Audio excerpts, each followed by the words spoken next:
Well, good morning, everyone. Thanks for joining us today. My name is Andrew Silsby. I'm the president and CEO of Kennebec Savings Bank and a longtime board member of the KV Chamber.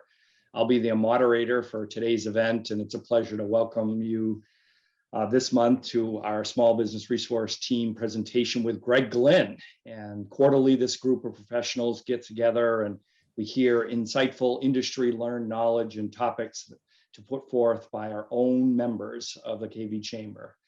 I'd like to recognize these presentations would not be possible without the support of our friends over at G&E Roofing.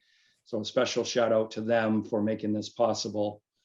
And of course, the Chamber always has a few announcements before we do our introduction. So I'll just run through, there's 4 different announcements here. The Synergy group, the KV Chamber's Young Professional Network, will host their summer social called Fun After 5 tonight from 5 to 7 at Cushnick Brewery. Synergy invites all Synergy members to join them for a night of pizza, beer, and networking. This month's Business After Hours will be hosted by the Viles Arboretum on June 22nd from 5 to 7 p.m. Applications for the Kennebec Leadership Institute are open and the deadline is July 1st, so we need more applicants to be part of that 2022 class. We've got lots of folks at Kennebec Savings Bank who have been through that and highly recommend that course. The July Women's Network will be hosted on July 13th at 11:30 at the Augusta Civic Center. Both Krista Johnson and Lisa Halley, both folks that I know quite well, will give a presentation entitled Women Supporting Women. So please plan to join us for these great events. Greg Glynn is the founder and CEO of Pliable Marketing, PR, and Broadcasting right here in Augusta. Greg has more than 20 years of industry knowledge and advice on how to get the media's attention, communicate with reporters, plus how to look and sound your best on camera. Today's presentation, he will address how the pandemic has changed the way media covers the news, including stories about local businesses and organizations. So Greg is out of state at the moment and connecting to us by phone, and Iris is going to advance his slides. And so we'll have a little bit of disruption as we sort of move through that and work our way through. So please join me in welcoming Greg Glynn. Greg? Thank you very much, Andrew. It's a pleasure to be with everybody today. I think it's important, and I think it's only fitting that I come to you remotely in this world of digital communication and, of course, Zoom, which we've all become so accustomed to over the last 2 years. As Andrew said, I'm in Brookline, Massachusetts today at the U.S. Open with Pliable athlete Caleb Manuel. You may have seen the news stories already about Caleb. If you haven't, you certainly will. I am actually here providing media coverage back to Maine Media, which ties in nicely with our presentation today. So today's presentation is called How to Get More Media Coverage for Your Business or Organization. And I want to go to the first slide, which is going to be defining what media coverage is these days. I think there's a lot of different media outlets, and as we all know, the definition of news is always evolving. So I think it's first important we start with what is media coverage? And that really is up for debate. I mean, I've been frustrated certainly when I've worked with clients, especially small businesses or nonprofits, and it's like, why are we not getting covered? And sometimes there's factors that are out of our control, but then there are sometimes factors that are certainly within our control. So we'll talk about those here a little bit today. And then certainly the media, they can't cover everything. It's just not physically possible. And especially as Andrew alluded to, is that during COVID, a lot of these organizations have lost staff. They have reduced their staff. They're not traveling as much. And so that's also hurting your chances for news coverage. So I want to make sure that we're all on the same page there. But that doesn't mean that you won't get media coverage. That means that you just need to be able to be a little bit more pliable, as I like to say, be able to do Zoom interviews, be able to work with the media on their schedule. It's not the same that it was. So how can we do that? I'll talk about that today as well. On the next slide, I want to talk about what is newsworthy. So on the last slide, you saw a shot of Pliable athlete Caleb Manuel. that was provided footage that I did from down in Purchase, New York. And that's a great example of what I anticipated was going to be breaking news, and it was happening in the moment. He had qualified for the US Open. And by anticipating that moment for my client, I was able to get that video footage back to main media so that they could cover the first thing on here, which is breaking news. And that's usually going to trump most situations or human interest stories, certainly. So let's start with that. Breaking news, obviously, you know, I've had stories that were all planned and then all of a sudden a fire happens, or we've got a major loss of lives or a school shooting. That's going to certainly take away from any coverage you thought you might get that day or your story was planned to air. The other thing is obviously economic impact, anything that is going to be about the economy. So this could be a new business opening, the expanding, or loss of jobs, especially during the pandemic. We've seen that with some of Maine's largest businesses.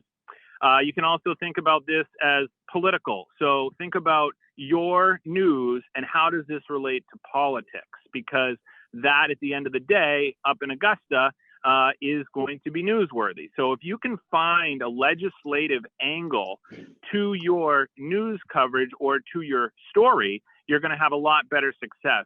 One example of this right now is the CDL shortage of drivers across the state and across the country.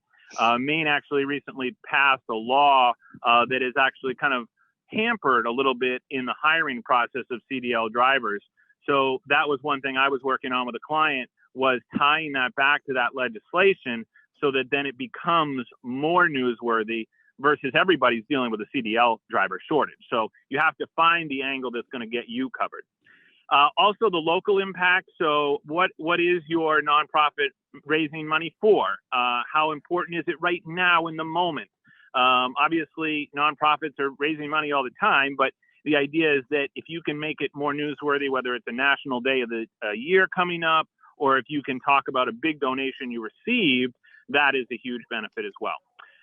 Obviously, public health, with all the safety campaigns that we've seen going on, especially with COVID, you know, you can take a look at how your news might impact public health. Also, major milestones, and I underline major here because this is not just the, you know, 8th anniversary or 10th anniversary. Usually it's going to take something pretty significant to be able to get covered. Obviously, like a new CEO is a big deal. Those types of things are very important to make sure you do go and try and get coverage. We also have human interest, and this one is kind of the catch-all, is if you can come up with a really powerful story, then you have a chance of getting covered. It's just about telling the story. I think this is where a lot of people go wrong. They don't do a good job of storytelling to the media.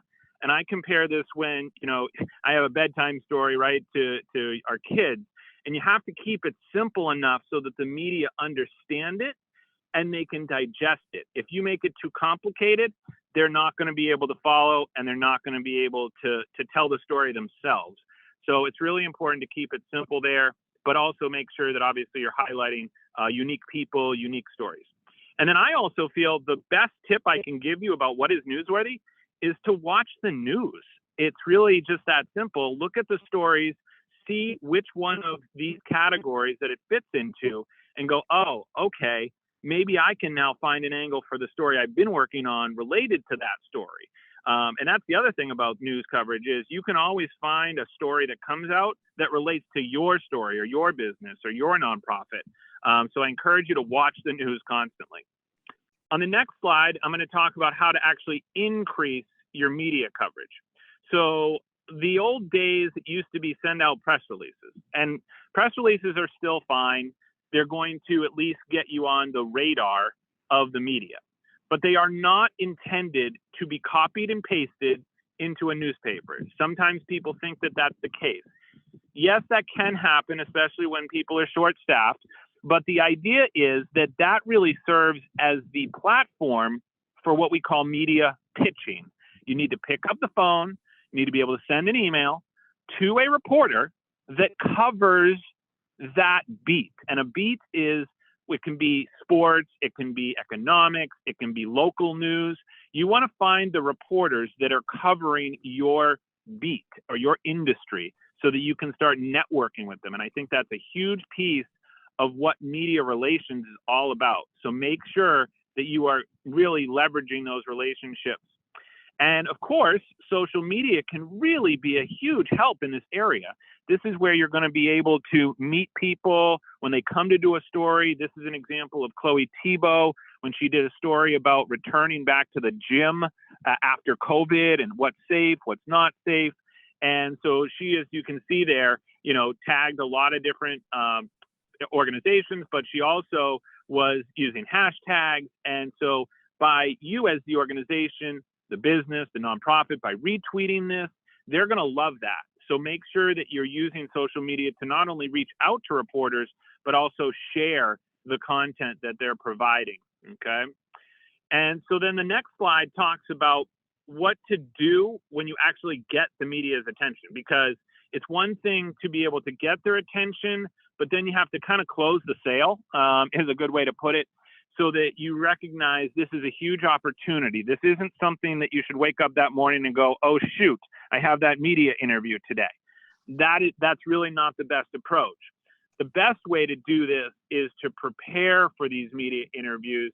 And the best way to do this is, of course, if you have clear and concise talking points that might have already been included in that media pitch that you would have sent to the reporter, you can elaborate on those. And then also responding to their questions. They're going to have follow-up questions. I can tell you that right now, having been in this business a long time. There's never been a story that I think I've said, okay, here's the story, will you come do it? And then they don't have any other questions afterwards. So they're going to have follow-up questions. You want to get back to them quickly, because if you don't, then they're not going to be able to find the information. They're not going to trust you as much as a source because you didn't get back to them when they needed you the most. So it's very important to make sure you get back to them.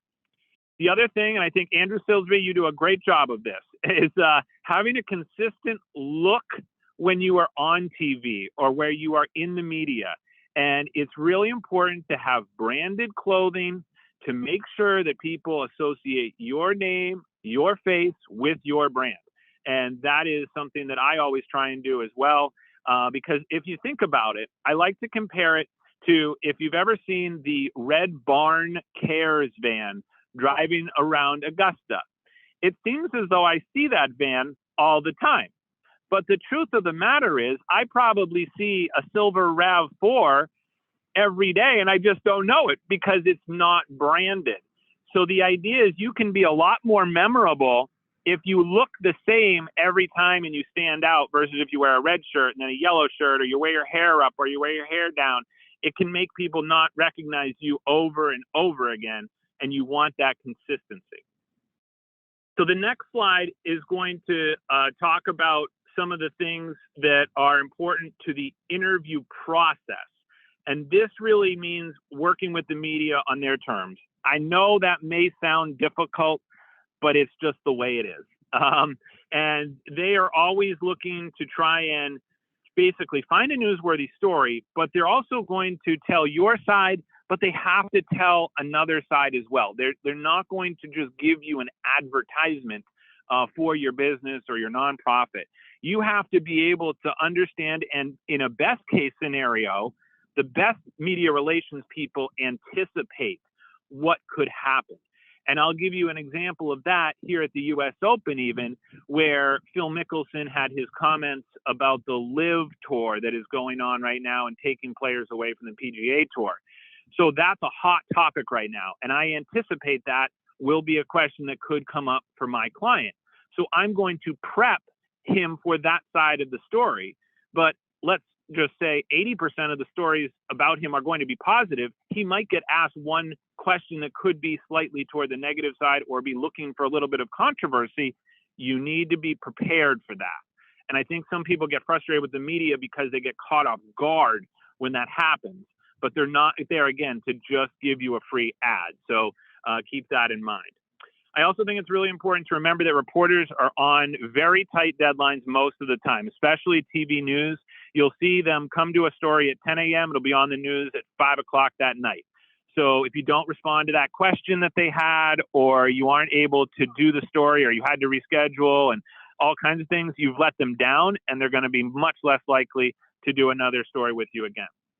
The other thing that I think people need to remember is that there are news editors and producers that are responsible for this content. It's not just the reporter like you see in this photo here with Chloe Thibault.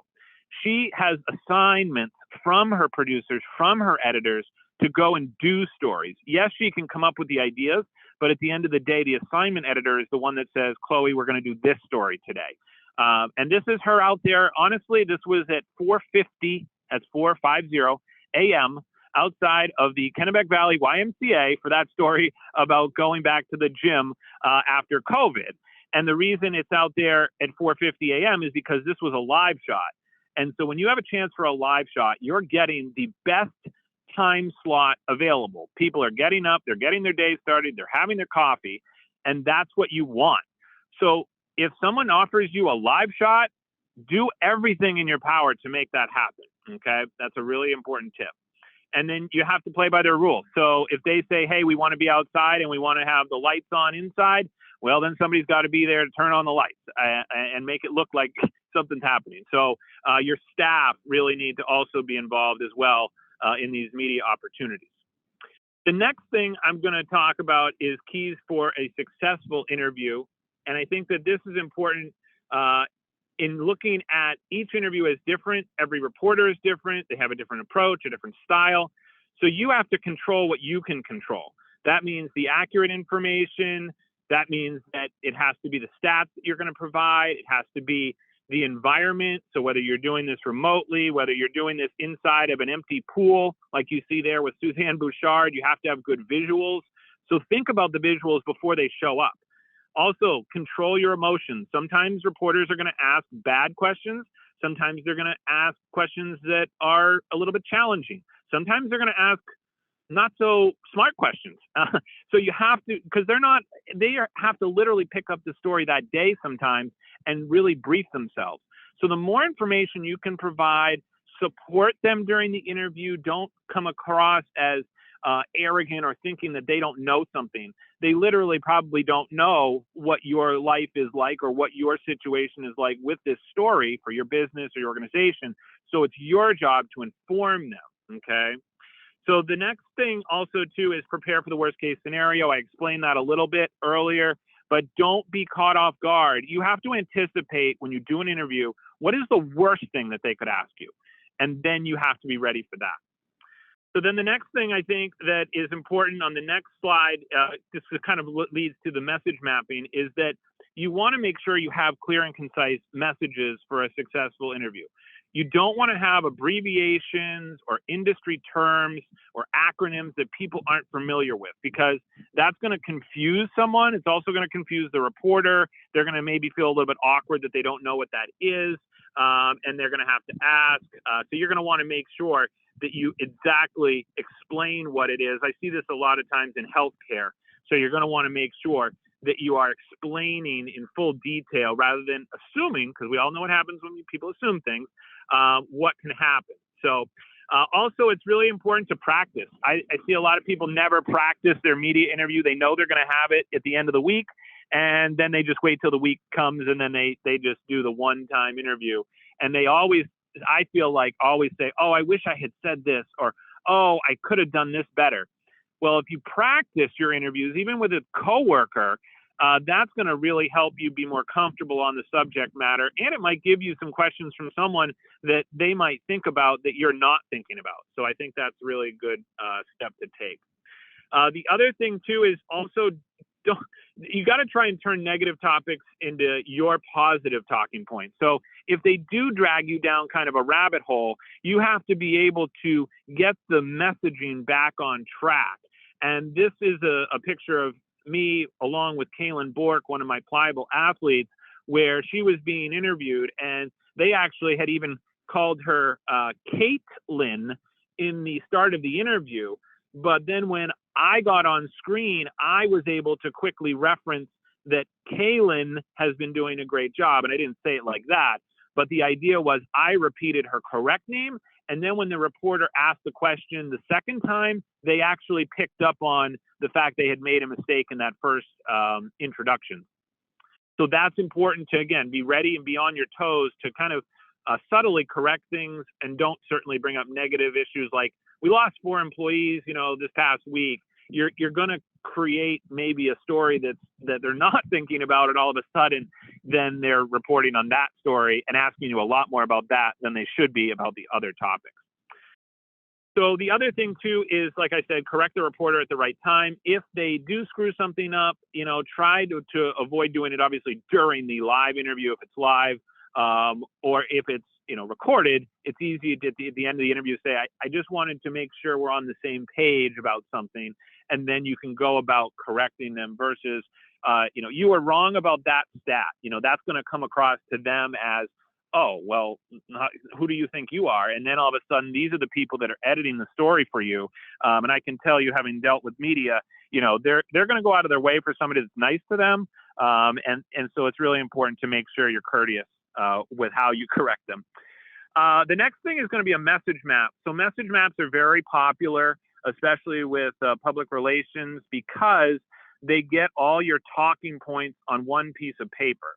And I like to have a message map where the key message is at the top, so that it's very easy to look up at the top and see that message, so that when you need to repeat it, you're able to go right back to it. And then off of that comes the key message, where you have words that are in the key message with bigger bubbles or more bullet points for in-depth questions. So when I talk about Pliable being a versatile marketing, PR, and broadcasting company that identifies opportunities and creates tailored content for its clients, then when someone asks me, well, what is tailored content? I'm able to describe what that is. Or when they want to know what type of public relations do I provide, I can easily go to that list. And you never want to be in that situation where you're like, oh my goodness, I can't believe I forgot to mention that thing. Well, that thing should be on the paper, so that then that way you don't forget. The other thing is, it helps you get the interview back on track. So if you do get sidetracked by a reporter and they want to go down a different road, you always want to go back to your bubbles or back to your talking points to make sure that the story is going the way that you want. It's also really important, I think I've seen this happen a lot, is people get tripped up on the stats and the facts. So whether it's 82% or 85%, like, you don't want to be wrong when you're doing your interview. So that's why it's really important to study your message map, make sure you have all the details correct, so that you can then be able to provide it correctly the first time. The last thing the reporter is going to want to do is have to go back and edit the story or take out a sound bite. So the next slide is going to talk about how to prepare for an interview. And I always like to say, just like it is with my daughter in school, do your homework. You got to do your homework here too. So you got to research the reporter. You got to research the outlet, whether it's the Kennebec Journal or whether it's the Today Show. You want to know that reporter's style. You want to know the way that they've reported in the past. Are they an aggressive investigative reporter? Or are they a softer news, more human interest reporter? It all depends, obviously, on the story that you've got. But it's really important to use things like YouTube videos or interviews that you've seen them do before to be able to figure that out. You'll also, of course, be able to look up their stories online to be able to do that. And I have a picture here of the Mix 107.9 studio in Augusta. It's right next to Charlie's. You wouldn't know it was there unless you're driving to it. And the point is that when you have a radio interview, especially with radio, these stations can be buried. I've seen, if anybody's ever been to the Big Jab Sports radio station, that's down a dirt road. So you want to know where these places are, look up the address, make sure you have directions, but also watch and listen to the show at least a day beforehand, because you'll be able to hear what the hosts are talking about. So when you go in there and we're all standing around and there's awkward silence, you'll be able to reference, oh, yesterday I heard your interview with so-and-so, and I thought that was a really good point you made about blah, blah, blah. That's going to help break the ice. It's going to make them feel a lot more comfortable with you, because it's going to show that you actually listen or watch the station. And then I also like to always recommend too, deep breathing. This really helps in any situation, obviously in life, but it's easy to get stressed out when you have a media interview, especially if you don't do that many. It's really important to take deep breaths. I even learned recently that when you take your deep breaths, the best way to actually do this is to have your longest breath be on your exhale. So you inhale and then you exhale longer than your inhale, and it really makes a big difference.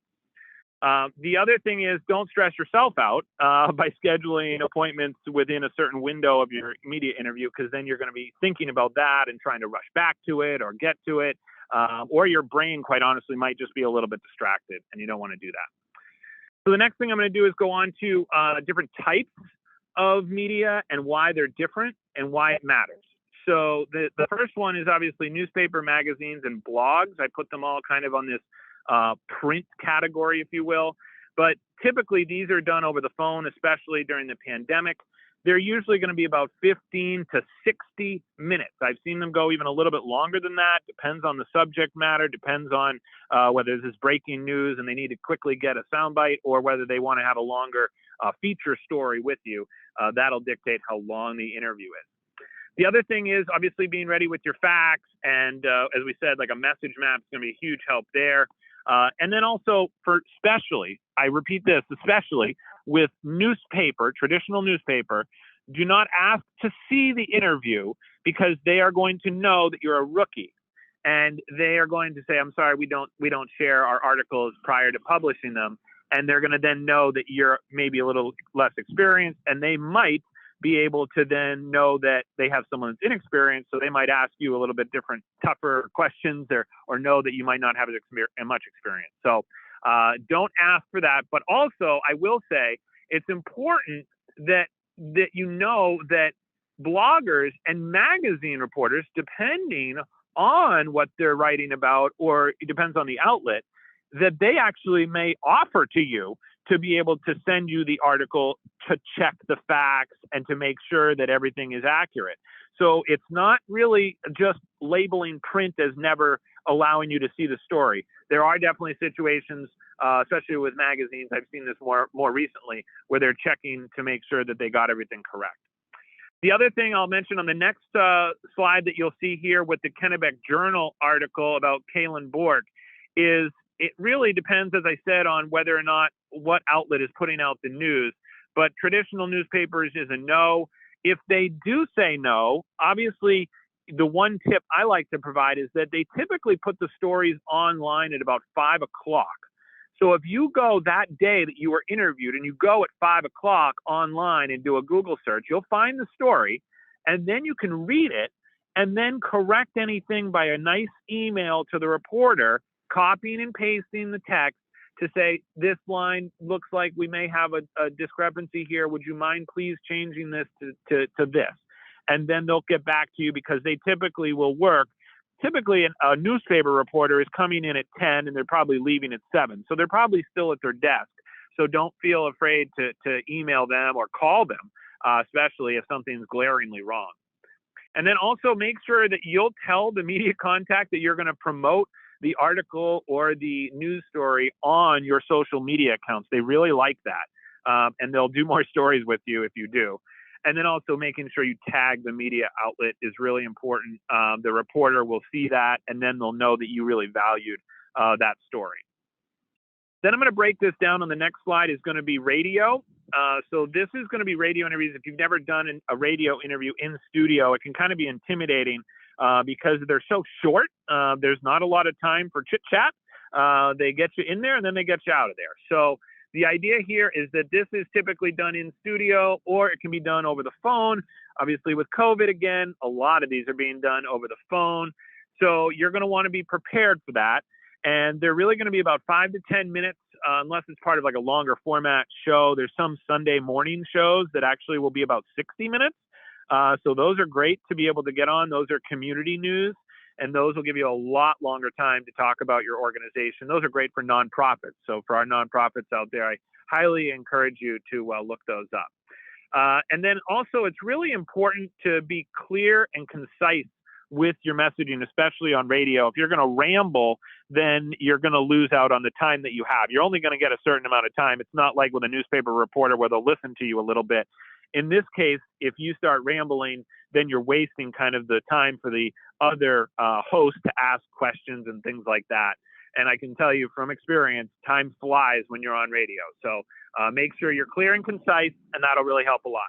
The other thing, too, is I find that people don't get close enough to the microphone. So you want to be 2 to 4 inches away from it. You don't want to have a situation where you're about 10 inches away and then the host during the interview is waving at you to get closer to the microphone. By the time you figure out what they're trying to do, they're not waving at a fly in the studio. They're actually trying to get you closer to the microphone. So you can avoid that distraction by just being closer to it from the start.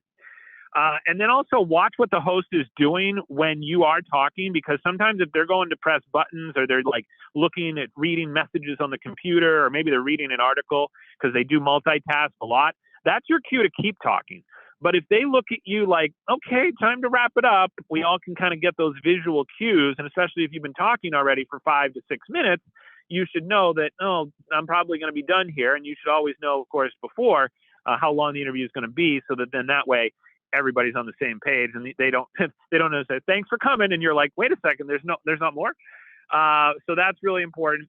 And then also for the next slide, I talk about more tips for radio, which is great because obviously in this situation you can have your message map in front of you because you're on the radio. No one's going to be able to see it. And by the way, hosts really like it when you come prepared. So feel free to bring a copy for them as well. I think that really helps. Don't try and use hand gestures. I've seen this happen before. This is radio, so they can't see you. Sometimes, though, I have seen that a lot of radio stations now are doing live streaming on Facebook. So you may want to be aware of that. So don't just assume that when you go in there that you're not going to maybe be on camera these days. Don't make that assumption, and make sure that you always look your best and also obviously sound your best for radio. But you're going to be kind of rattled a little bit, I think, if they tell you, oh, we're on Facebook Live and you maybe haven't done your hair, or, you didn't do something you wanted to do, or you would have worn something differently. All right. So the next thing I think that's important too about radio is arriving 15 minutes early. I say 15, and the reason is there's all kinds of issues that can go on with parking and locked doors and not knowing where to go, and the host not coming out because they're on the air. So you want to make sure that you are really there and available. The other thing it allows them to do is that you're going to be able to have them see you. So they'll be able to say, oh, okay, coming up next, is Andrew Silsby. He'll be talking about what Kennebec Savings Bank is doing this week in the community. That's another mention that you can get, and every mention matters. So I think it's really important that you show up 15 minutes early. And then also don't be late. If you're late, number one, you're probably not going to get the interview because they're going to already have to run on to something else. They're on a very tight schedule. And then they're probably not going to invite you back. So you really want to make sure you're always there on time. As I said, early is better. And then making sure that way you have a good relationship with them so they will invite you back. And in most cases, they will. They will give you an open invitation to always come back. It's just getting the first one that can sometimes be a challenge. The next thing I want to talk about is podcast interviews. So this falls in line similar to radio, obviously. But you want to make sure that, especially when you're working from home or you have a studio, that you're checking your microphone and your camera preferences. Some podcasts now are, of course, visual.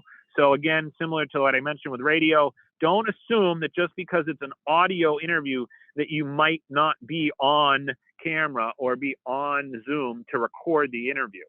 And then I always like to say, try to look at the camera lens as much as possible. This is a little bit different than what happens with in-person TV interviews where they tell you to just look at them instead of the camera lens. But obviously with Zoom and with podcasts, if it is a video podcast, you don't want to be looking down all the time. You want to make sure that you're looking up so it looks like you're looking at the people. The other thing I always like to do is certainly log in the 15 to 10 minutes at least early. Eliminate the distractions. So I call them two-legged and four-legged friends. They're your pets, they're your kids, they're the phone calls, they're the computer notifications. This here is Kaylin Bork with her dog Cooper. Cooper's a wild guy, so you got to be careful and know your dog's temperament, or get some help from the family. Close the door, lock the door, do whatever you need to do to make sure that does not become a distraction. The next slide is going to be about television interviews. And I think this is so important because a lot of people don't realize sometimes how a TV interview works. And so it's really important for you to introduce yourself to the reporter and the producer or the camera person. And the reason I say that is because these are the people that actually do a lot of the editing. So they're going to make you look and sound your best. And if you go and introduce yourself and you remember their name and you can talk to them specifically. A lot of times I think, and I know this from experience, the camera people work as hard as that reporter. And of course, everybody gets, caught up by meeting the reporter, but it's really important to make sure you're having a good connection with that camera person as well. I also like to make sure that you know how long the interview is. Obviously, you want to be able to have your message map. You can't have it in front of you, but you need to know how much of your message you're going to be able to get out there. So are you going to have 3 minutes? Are you going to have 15 minutes? That's going to dictate how much of your message map you're going to use and what key points you want to try and make and how in-depth you're going to be able to go. The other thing is that not a lot of live interviews are happening in studio. It used to happen a lot. It doesn't happen as much anymore. So it's really important that you know if you're going in studio or not. If you go in studio, that's a whole nother animal. You've got lights to deal with. You've got the heat of the studio. It can get really hot in there.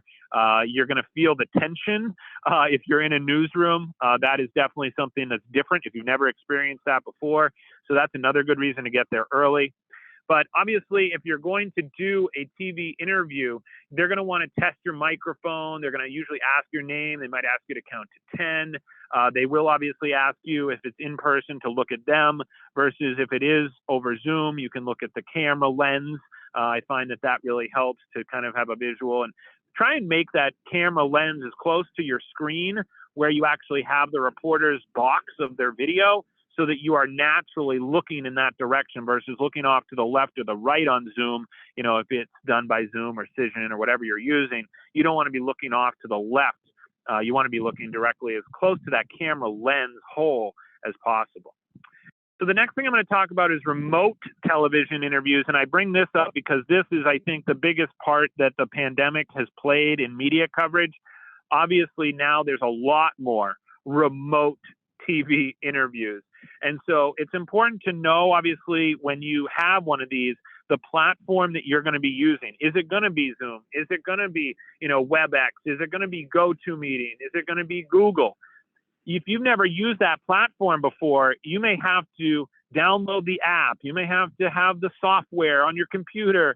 And the last thing you want to be doing in the last 3 minutes before your interview is stressing out about whether or not you have the technology right. So it's really important to make sure that you have that time to be able to figure that out ahead of time. Also, lighting matters. So I've seen a lot of this. This is actually Eric Weinrich. We did a little video here where we were doing a testimonial, and Eric was kind enough to do this, but it's a good reminder on like light sources.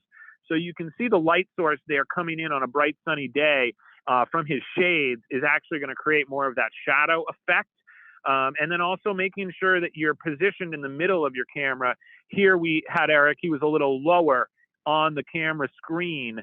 So you want to make sure you kind of center yourself when you're doing this so that then that way you look your best.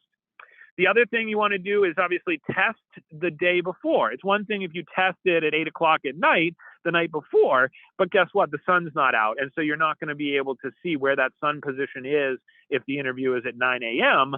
Then all of a sudden you're dealing with a whole nother host of issues. So try and test it on the same day, time, etc. You may have, I know that I have lawn care on Tuesdays at 9 a.m. that goes on in my neighborhood. So I'm always trying to avoid that if I can. And just, again, making sure you're aware of your surroundings, especially because it is a remote interview. On the next slide, I have more remote television interview tips. And this is really the key here for a good looking interview is having an external microphone or video camera. If you have not yet invested in one, I highly encourage you to do it. You can get a good one for around $100. It'll make a big difference. The other thing you can do here is make sure that you obviously check your microphone and camera preferences before you hop on. If you're on your family computer, let's say you're working from home and your kids may have set it up differently to have a nice chat with their friends or do something differently, all of a sudden your settings could be completely different. Your microphone might not be the right one. Your camera might be the computer one versus your external one. So making sure you get on there early to set that up is really important. Also trying to look at the camera, like I said. The other thing, logging on early. I've also put a link here and this picture of what is called a selfie light, okay? This here is actually used for clipping on to phones for people that like to take selfies and video bloggers. But this actually can clip onto your computer at your house or at your desk, and you can turn on that light. So if it is an early evening interview or if it is at night, you can turn this on, and it's going to really give you a very good light source from the front. You never want to light yourself from the back. That's going to create that shadow effect. The other thing, obviously, especially with remote, as I said, pets, kids, phone calls, computers, having calendar notifications ding during an interview can be really distracting. So as I finish up, I want to go to the next slide with the key takeaways. You can certainly see here that I've recapped a lot of things I've talked about today. First, you have to ask yourself if your news will actually be newsworthy. You want to obviously craft what the story will look like and sound like, who is going to be listed as one of the sources. If you can actually have 2 or 3 sources in addition to yourself for a story, let me give you an expert tip here. Number 1, that's going to control the story a lot better than them having to go out and find another source to interview, okay? If they have to go find another source, you don't know who that source is going to be, and it might even be your competitor.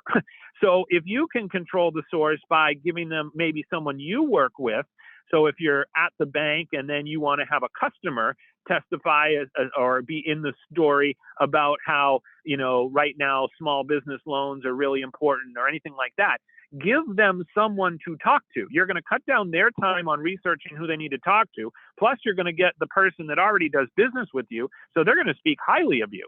So it's coming up with 2 or 3 sources that they could actually talk to, and then all of a sudden sharing that with them. They're going to be like, wow, here's my story right here. This is so amazing.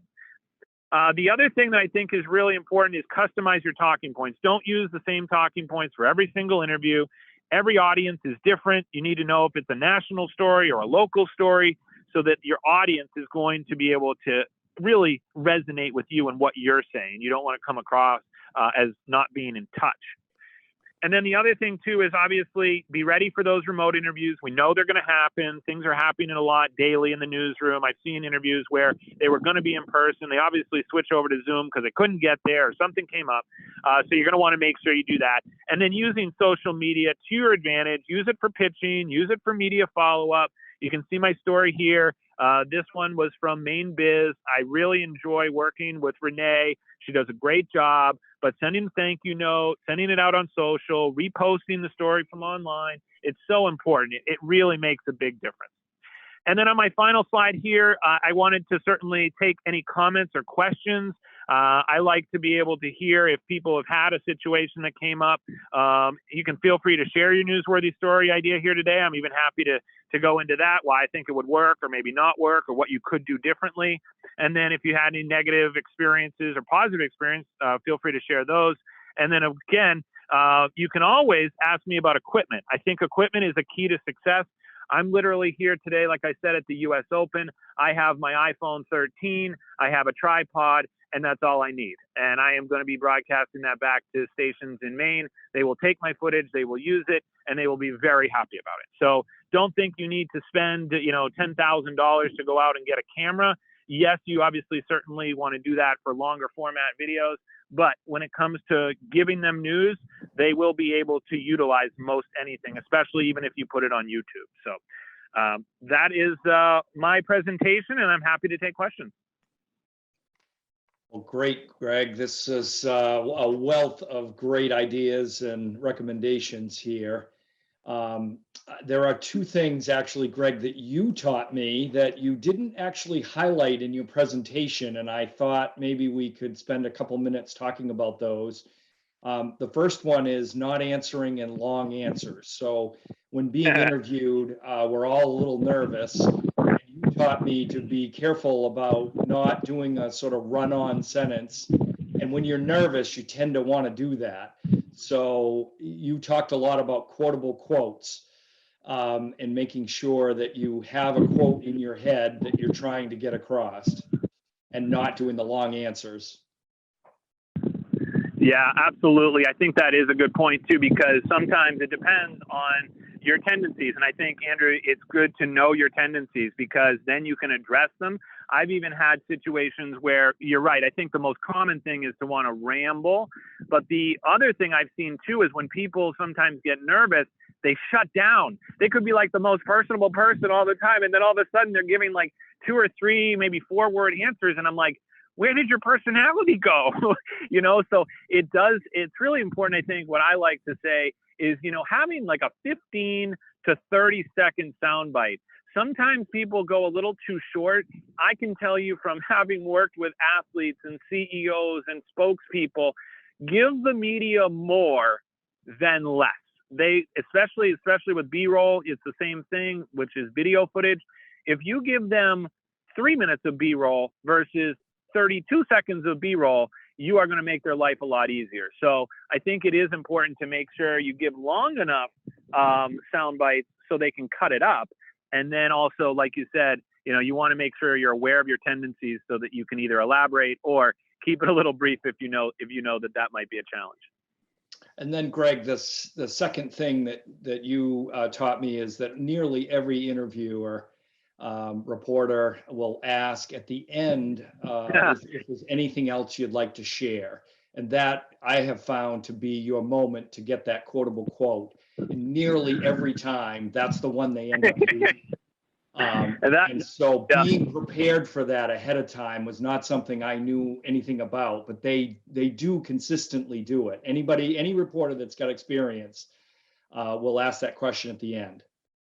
Yep, absolutely. And so this is something I learned in school at Quinnipiac University. And you're right, this is the formula. And the reason it's the formula and the reason it comes at the end is because they are covering their butt. They do not want to show up, do an interview of any kind, and miss out on what the big whole picture was. Again, I talked a little bit about how they might get this story an hour before they come see you or do the interview. So they're going to do the interview. They're going to kind of work their way through it. They're going to find out the details from you as the source. And if they haven't really felt like they covered everything, or they're not really still even sure what they should be reporting on, their question is going to be, is there anything else you'd like to add, as Andrew pointed out? And the key is that is your moment to shine. Don't, please, at the end of the day, if you learn anything, I guess, from this, this is an important one. Don't say, that's it. Nope, that's it. I'm good. That is a huge missed opportunity. That is like swinging at strike 3, and you are just missing out. So the point is always repeat your key message or whatever this interview was about. And it can be, like we said, that 15 to 30 seconds. And quite honestly, you've probably done quite a bit of sound bites already. And your most polished soundbite is going to come at the end because you've done, as we said before, a little bit of practice through the first, 5 to 10 minutes maybe of the interview. Now your last soundbite is going to be your sharpest. So that's a great expert tip. I can tell, Andrew, you are a seasoned pro. There is no doubt about that. Well, I don't know about that, but thank you. Are there other questions for Greg? I don't want to monopolize this.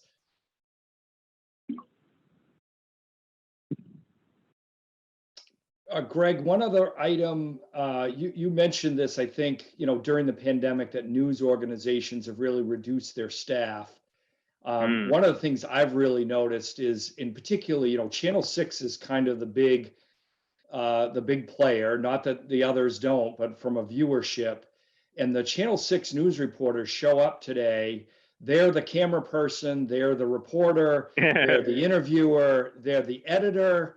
And it is amazing. I mean, they're a one-shot interview process. They're driving their car up, and I just didn't realize. I sort of assumed that there were all these editors in the back room doing all this work, but it's up to the reporter. So making their job easy is a big deal. Absolutely, and I think that is something the pandemic has taught them. Is they've shut down and cut down on their staff, and it's I can tell you, because I have a lot of personal relationships over my 20 years, here in Maine doing media. I got long time relationships where they tell me, Greg, I don't know how I'm doing it. Like they're just doing more and more stories. They're getting asked to do more and more segments. They're asked to go places. So yes, if you can make their life easier, and you're absolutely right, they are a one-man band, and that's exactly what I've replicated actually for Pliable.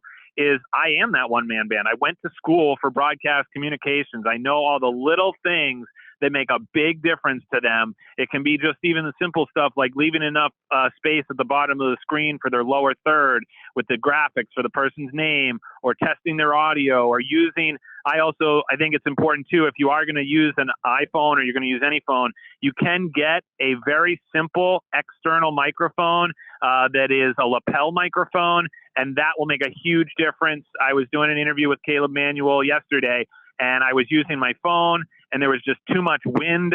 So then I put on the lapel microphone, and it made a huge difference. So that's another big equipment piece. It's only $30, but it makes a huge difference. That's great. Good advice. Other questions from some of our folks? Okay, Greg, we get you back to the open. So thank you very much for spending your time and for being pliable and changing to phone, because the connection was not working on Zoom. So that worked out great. Oh, good. Thank you very much to Genie Roofing for sponsoring our event, and I hope you all will take advantage of the chamber events that we announced earlier. We'll see you all next time. Thank you.